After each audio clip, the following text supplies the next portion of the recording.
Tetapi kalau kita kembali kepada prinsip bahwa hal-hal yang menjadi dasar aduan mereka itu ternyata merupakan tupoksinya atau ranahnya Bawaslu, maka menurut pendapat saya MK harus secara tegas menolak aduan mereka.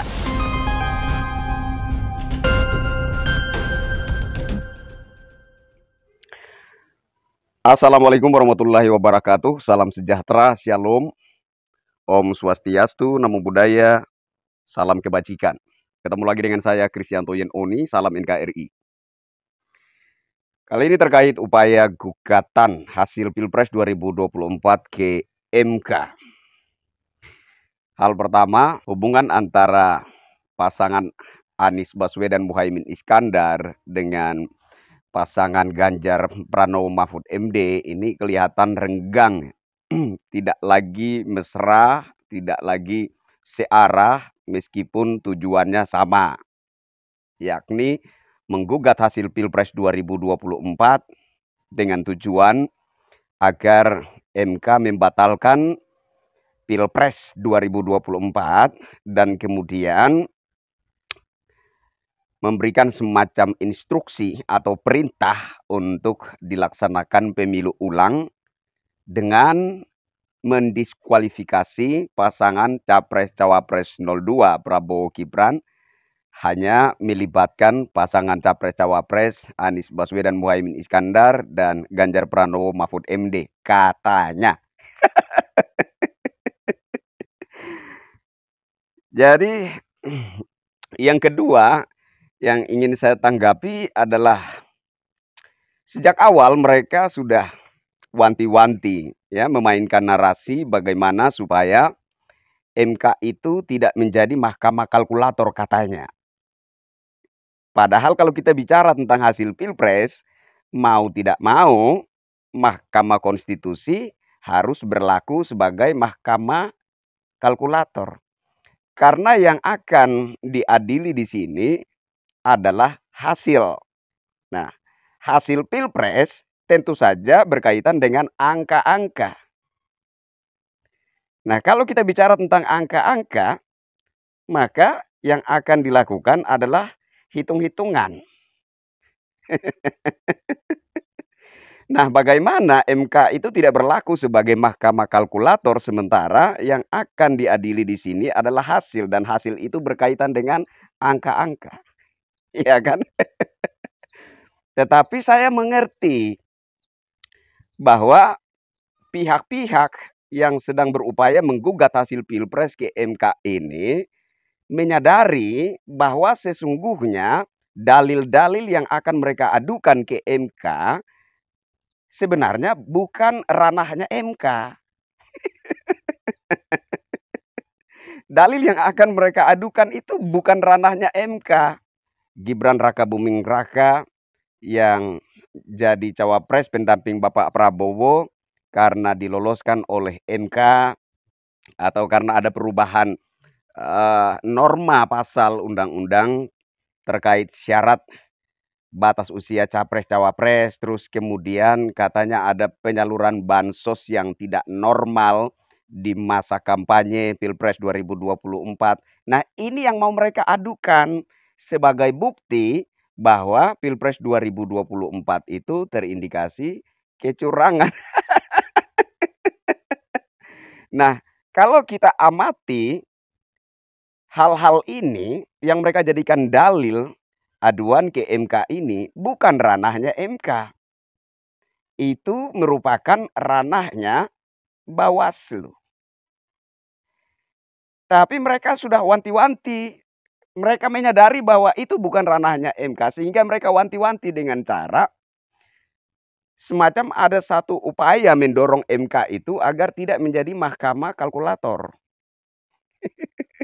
Sembari memantik emosi masa pendukung mereka agar kemudian kalau MK nantinya tidak mengabulkan atau mengabulkan sebagian atau menolak aduan mereka, bisa ada pergerakan massa untuk membuat kericuhan. Kira-kira itu yang mereka targetkan gitu ya.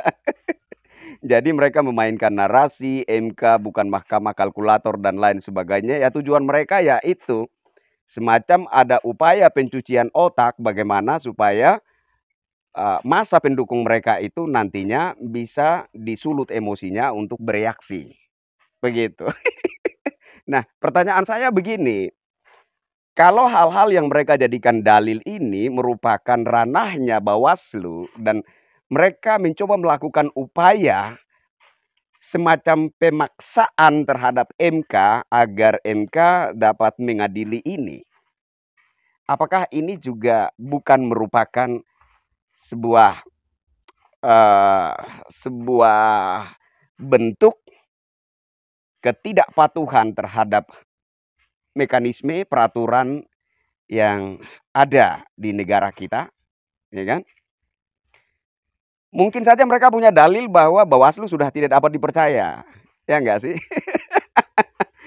Dan KPU tidak dapat dipercaya, Bawaslu tidak dapat dipercaya, aparat tidak dapat dipercaya, ya kan? TNI Polri tidak dapat dipercaya, menteri-menteri tidak dapat dipercaya. Terakhir kemarin di aksi bertajuk menolak hasil Pilpres ini, Pak Refli Harun juga menanyakan, apakah kalian percaya MK? Terus kemudian masa aksi itu ramai-ramai menyerukan tidak. Pak Refli Harun kemudian membalas sama, saya juga tidak percaya katanya. Lah, pertanyaan saya, kalau semua lembaga dalam sistem ketatanegaraan kita ini tidak kalian percaya, artinya kalian itu menginginkan bahwa hukum yang berlaku di negara kita adalah hukum rimba, kan seperti itu. Karena semua lembaga dalam ketatanegaraan kita ini kalian tidak mau percaya. Artinya kalian mengharapkan hukum rimba yang berlaku di negara kita. Tapi saya punya solusi yang lain. Kalau kalian membantah itu juga, ya kan? Bukan, kami tidak bermaksud hukum rimba dan lain sebagainya. Yes, kalau kalian membantah itu ya mungkin menurut saya tindakan yang lebih tepat adalah kalian segera angkat kaki dan pindah dari negara kesatuan Republik Indonesia.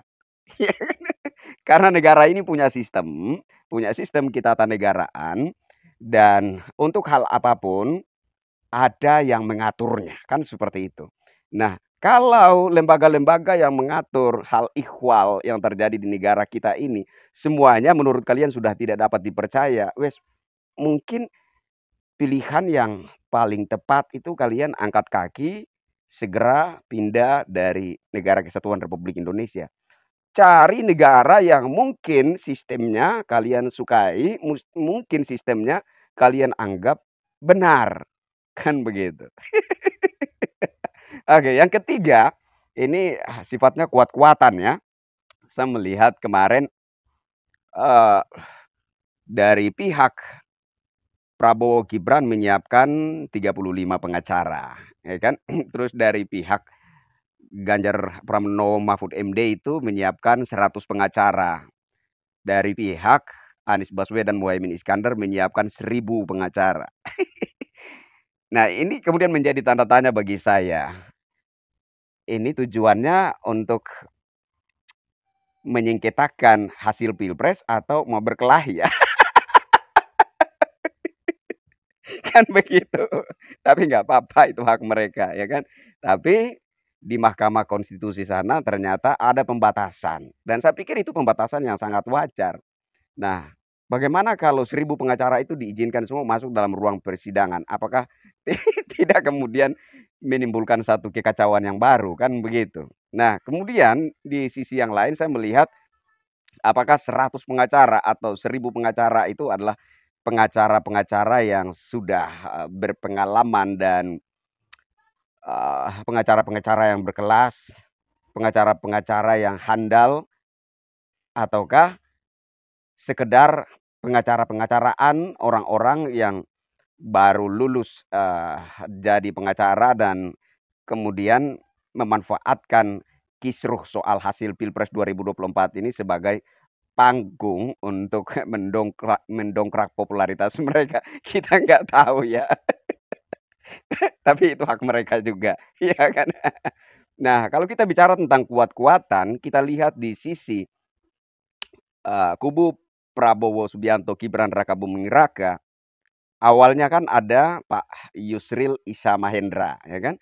Saya pikir merujuk kepada pengalaman yang lalu, hanya seorang Yusril Iza Mahendra saja ini akan sulit untuk dipatahkan argumennya, akan sulit dikalahkan di Mahkamah Konstitusi. Hanya seorang Yusril Iza Mahendra. Apalagi ternyata di situ juga ada Pak Hotman Paris. Ditambah lagi dengan Pak Oto Hasibuan. Ini sifatnya kuat-kuatannya.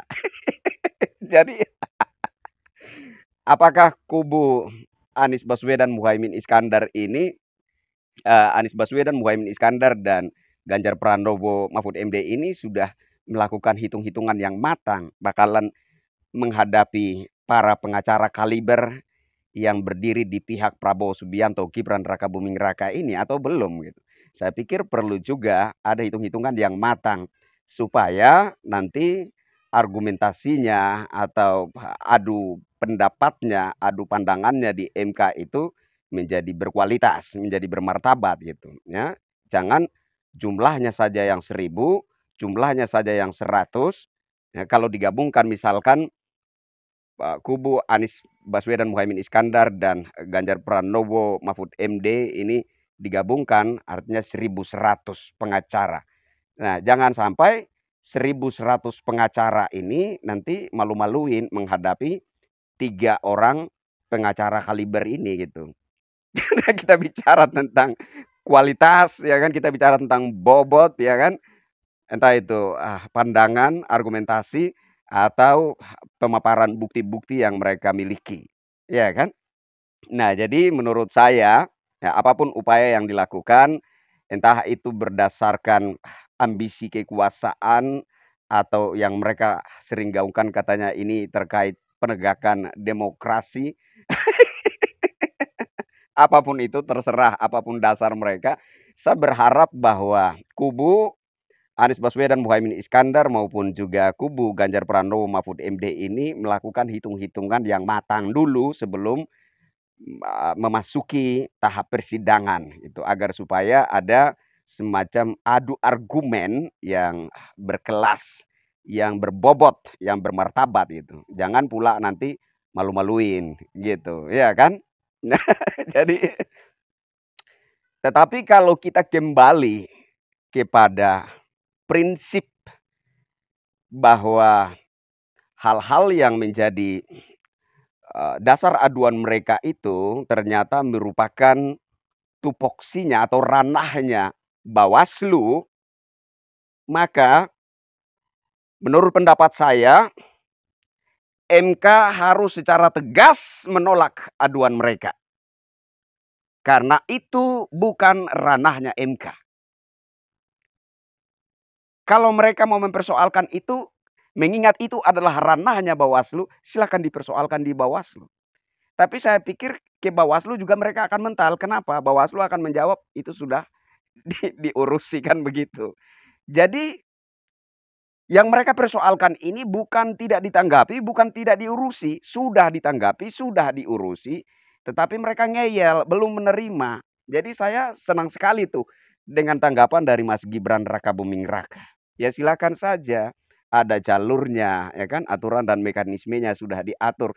Ya silahkan saja gitu, kalau ada hal-hal yang kurang memuaskan, silahkan diadukan ke sana melalui jalur-jalur yang ada. Begitu, silakan saja diadukan.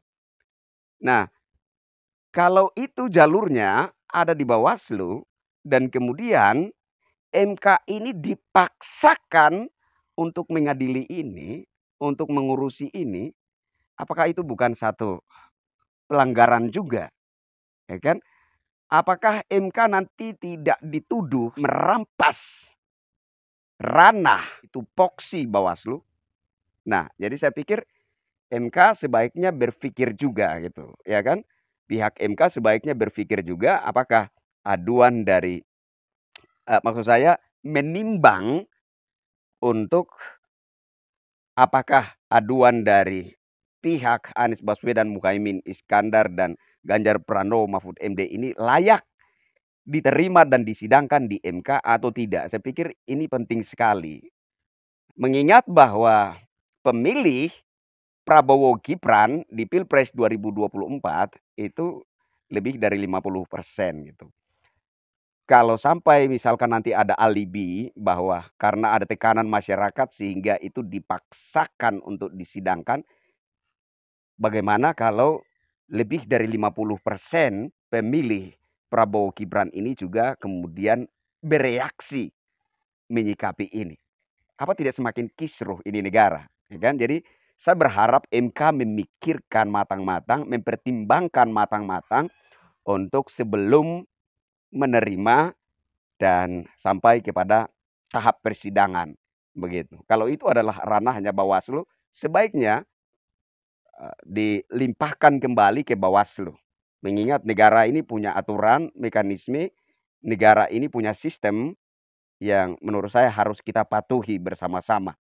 Tidak peduli dia itu MK, tidak peduli dia itu menteri, tidak peduli dia itu presiden sekalipun. Ya kan? Ada aturan yang sudah diundangkan di negara kita dan harus kita patuhi itu bersama-sama. Ya kan? Nah, sebagai penutup, kalau sampai MK menerima itu, ya ini kita belum bicara tentang reaksi massa pendukung pemilih Prabowo Gibran. Ya. Kalaupun MK akhirnya menerima aduan mereka dan kemudian itu dipaksa sidangkan di MK.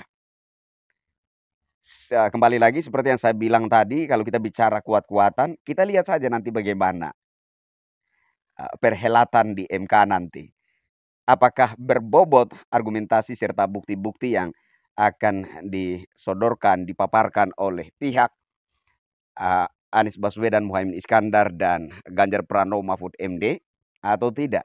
Dan apakah mereka akan memberikan satu perlawanan yang berbobot juga, yang berkelas terhadap para pengacara yang berdiri di pihak Prabowo Subianto, Gibran Rakabuming Raka atau tidak? Kalau saya sendiri melihat ya, saya sendiri memprediksi bahwa melihat dari rekam jejak 3 pengacara handal yang berdiri di pihak Prabowo Gibran ini, aduan yang mereka sengketakan nantinya di MK ini bakalan mentah. Ya, karena di situ ada Pak Yusril Iza Mahendra yang tidak diragukan lagi track recordnya, ya kan. Ada Pak Hotman Paris, bukan lagi pengacara nasional, bukan lagi pengacara kelas nasional, melainkan kelas internasional, ya kan. Ada juga Pak Oto Hasibuan yang tidak bisa juga diragukan track recordnya dalam mendampingi dan menangani kasus-kasus. Kan seperti itu, kasus-kasus besar yang terjadi di negeri kita, kan seperti itu. Jadi tanggapan saya adalah kita lihat bagaimana perhelatan nanti di MK. Saya yakin bahwa meskipun ada 35 pengacara di pihak Prabowo Subianto, Gibran Rakabuming Raka, tetapi melihat dari 3 pengacara handal yang berdiri di pihak Prabowo Subianto, Gibran Rakabuming Raka ini, saya pikir tidak perlulah 35. Cukup mereka bertiga ini saja akan mampu mematahkan segala argumen daripada pihak Anies Baswedan, Muhaimin, dan Ganjar Pranowo Mahfud MD. Terlalu receh menurut saya persoalan ini bagi ketiga pengacara handal yang berdiri di pihak Prabowo Gibran. Apapun itu, kita tunggu saja nanti episode daripada sinetron politik tanah air kita. Saya Kristianto Yen Oni, sampai ketemu lagi dengan saya di tayangan berikutnya. Wassalamualaikum warahmatullahi wabarakatuh. Salam sejahtera, shalom. Om Santi Santi, Santi Om, Namo Buddhaya. Salam kebajikan. Salam NKRI.